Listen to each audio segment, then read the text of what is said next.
একক কাজের 2 নম্বরের মধ্যে আমাদের ক্ষতে দেওয়া আছে f = x যেন x 30 এর গুণনীয়ক। তাহলে 30 এর গুণনীয়ক হচ্ছে 30 এর গুণনীয়কগুলো আমরা কিভাবে বের করব?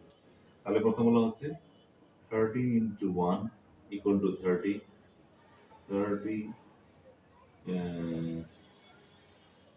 30 তাহলে আমরা কত দিয়ে করতে পারি? 30 * 1 দিয়ে করতে পারি।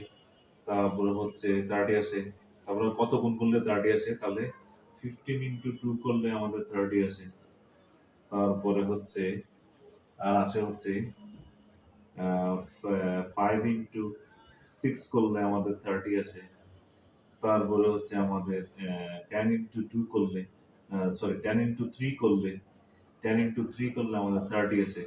তাহলে হচ্ছে আমরা 30 এর গুণনীয়ক পাচ্ছি আমরা কত? তাহলে হচ্ছে 1 2 6 1 2 3 1 2 3 6 5 6 হ্যাঁ, তারপর হচ্ছে 10 15 30 এগুলো হচ্ছে 30 এর গুণনীয়ক। তারপর হচ্ছে আমরা 30 কে কিভাবে বের করব? কয়েকভাবে বের করতে পারবো। তাহলে 30 * 1 1 আর 30 এই দুইটা হচ্ছে 30 এর গুণনীয়ক। 15 * 2 তারপর 30 এই দুইটা গুণ করলে 30 আসে। তারপর গুণনীয়ক পাচ্ছি আমরা 30 এর গুণনীয়কগুলো পাচ্ছি। 5 * 6 গুণ করলে আমাদের 30 আসে। 3 * 10 বা 10 * 3 গুণ করলে আমাদের 30 আসে। তাহলে আমাদের 30 এর গুণনীয়কগুলো হচ্ছে 1 2 3 5 6 তারপরে হচ্ছে 10 তারপর হচ্ছে 15 তারপর হচ্ছে 30 তাহলে 1 2 3 5 6 10 15 আর 30